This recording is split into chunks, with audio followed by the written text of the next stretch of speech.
basically their main agenda. They talk about housing. Their main agenda is United Ireland. Yeah. Everybody talks about housing, but their agenda is not housing. If the housing was their agenda, it might be fixed. Yeah. A selfish, iconic moment, Gav. Selfish? Yeah, where a thing you say, I did all right there, or I look back and it gives me strength, or you kind of, in a selfish moment in the dark in your living room, you say, geez, that was a great day, or you dwell on something positive. Well, something positive, I think. A selfish moment. Well, it's a selfish moment. I think when I turned 50, I'm around the same age as Googie and Bono. We grew up. Derek and Paul, is it? Yeah, but they don't call them that. They can kill you. I don't mind being, I says, well, I don't mind being called Fanon. It's a lot better than Derek or Paul. Yeah. But you could have been called still Wavin. I know. Well, that was after Surridge Pipe, the Wavin. But no, that was my first nickname. But the thing was, Cookie's about 6 months older than me, and we all went to, actually up to Northern Ireland, to some big old castle that was hired out, and about 20 of us, and partners and friends, and we had a great weekend. And then at the end of it, Googie and Bono said, what are you doing for your 50th? Yeah. I says, I don't know, maybe something like this. I'm not fussed. I don't really like attention on me, believe it or not, even though, unless I'm standing on stage. Yeah. And Bono just said, well, I know what you're doing. You're going to be playing Carnegie Hall. I go, really? He says, yeah, you said that once. You'd love to play Carnegie Hall. And you're going to be doing it for charity. And you and Hal Wilner, who's a great musician, friend of mine, who's director, musician, producer, who's dead now. And, 6 months later, I was playing Carnegie Hall with Lou Reed and Laurie Anderson and Shane McGowan and U2. But I made the thing, I don't want U2 to play as U2. Yeah. They all play separately. And everyone plays my music. There's Courtney Love and Maria McKee and even Joel Gray from Cabaret. It was phenomenal. Cast, Rufus Wainwright, Sinead couldn't make it. But it was just it was a 3-hour show, and people that admired me and liked me and I knew, and people I admired, all doing my music for 3 hours. So your music ain't bad, I have to say. Yeah. That song, Angel, is great. And I see that song, one of my favorite songs, you get credited as the U2 song, Kings of New York or something. Oh, yeah. Yeah, I think that is one of them. The opening there, I think is a fabulous song. Of all the songs, there's something about that. And also the song we wrote for Sinead O'Connor, I like a lot. Yeah. Deep in my heart. But I'm a required taste, and I do. Is that you being defensive, apologetic, or? No. I actually am a little bit of an outsider. I don't run with the pack. Yeah. Like, I don't make... Half of the reasons why I would jump into... I'd say, like, 13 years ago, I brought out an album called Catholic. I toured it on and off for 2 years. And I said, oh, no, you're going to disappear for 13. No, I'm not. Yeah. I'm working on another album. And I turn around and I meet this guy called Gavin Bryars, and he convinced me to work with Shakespeare people. And that took me off for 9 months. Then I turn around.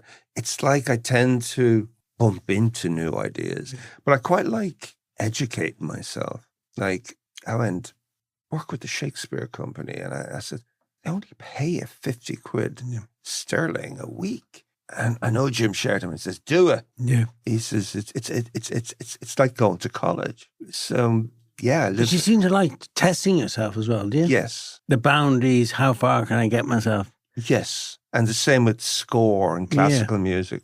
I said, I want to be able to do this without punk rhythms or lyrics. And the only way to do that is jump in and swim. And your music is self-taught? Yeah. So you're not classically trained, theoretically trained? I've worked with...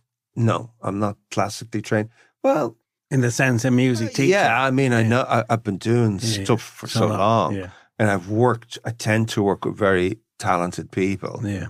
I mean, self-trained is working with the Shakespeare Company on and off for 6 months. Being trained, I suppose it is, to a degree. Yeah. But you also you speak very well. You speak very distinctly, I notice. Do you think? Yeah, I do. I think it's obviously you've done a bit of theatre, or because we all struggle sometimes to get diction, but you speak so clearly, I find. Yeah, well, I tend to also like do the actor, but not really. When I hear the voice of the radio, you can go deep or low. Get it? So yeah, You can do some rock and roll voices. Yeah. Well, I tend to try and I think when I sing, I think I was slightly insecure about my voice when I first in the Virgin Prince. I didn't care. Yeah, it was just the show. It was primal scream. Yeah. It was get me out of here, which was absolutely brilliant because I believe when you're full of rage or pain and you've no way of getting it out,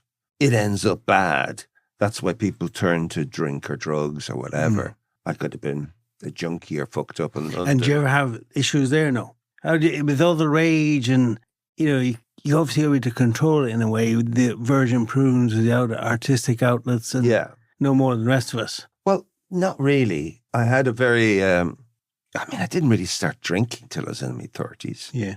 We hadn't got the money to do it, first of all. Seriously. Yeah. Seriously, you'd have I remember, I hate Guinness, absolutely detested it. Yeah. Trying to drink a pint of it when I was 16 and I threw up. That was it. And since I just have that bad memory. Yeah. You know, the way I don't like oysters or stuff like that. I'm never touching one. So much so I was at this meeting about Guinness with all the Guinness Diageo people. And they all brought them pints. And I says, take that away from me. I can't stand the smell of it. And they'll just look at me. But I went through hard times, but I went and I did therapy when I was about 39, 40. And I think it should be on the fucking curriculum. Yeah. I think therapy is gym for the soul, gym for the spirit. It's understanding everybody has a black dog on its back or its shoulder. Yeah. There's no such thing as a normal family. Everything is slightly dysfunctional. We can't get everything right. But until you understand why you have this hunch on your shoulder or this anger, you have to understand. And that's all therapy is. It's like, why can't I move properly? Because you're overweight, go to the gym. Yeah. So why am I thinking dark thoughts? Yeah. Or why am I angry? Or why can't I be happy? Work it out. Something happened. Or you're missing something. And the energy of trying to keep it all together to believe everybody's normal takes a lot of energy as well. I think sometimes you get tired trying to pretend everything's okay. I think it's incredibly hard, that pretend. And I think what you find probably with most young men or women that are gay is that they go through this pretense thing when they're very young. And Jesus Christ, God help them. Because they just know they'll be bullied or beaten up or whatever. Where just all sexualities, and there should be counselors and therapists in schools. Yeah. Teaching young boys and girls, like teaching them how to, even the tools of not being bullied on the phone or anything. But it's complicated. The mad thing is being so anti the Catholic Church, and still am, but not generalizing, but still am. I believe the Catholic Church should sell off properties and house the people that are I don't think this is just a government's problem. I think they have the money. If you actually look at St. Vincent de Paul in the 50s, 60s and 70s, most widows or old men would give their property to them. And the biggest landlords are probably the church. Yeah. Now, this is not spoken about. I went on, I hope you don't edit me. I went on a very famous television show, one of the most straight-talking guys in the world, who's a comedian. Yeah. And I spoke about this, and it wasn't put in. Oh. But he didn't edit it. So RTE, I watched that. I didn't realize that. No, well, you talk for an hour and a half, and they edit it down to 20 minutes. Yeah. Obviously, you can't be there for an hour and a half. Yeah. But I really believe the homeless and the soup kitchens you see in O'Connell Street, why isn't there priests and nuns feeding the junkies and the homeless? Why?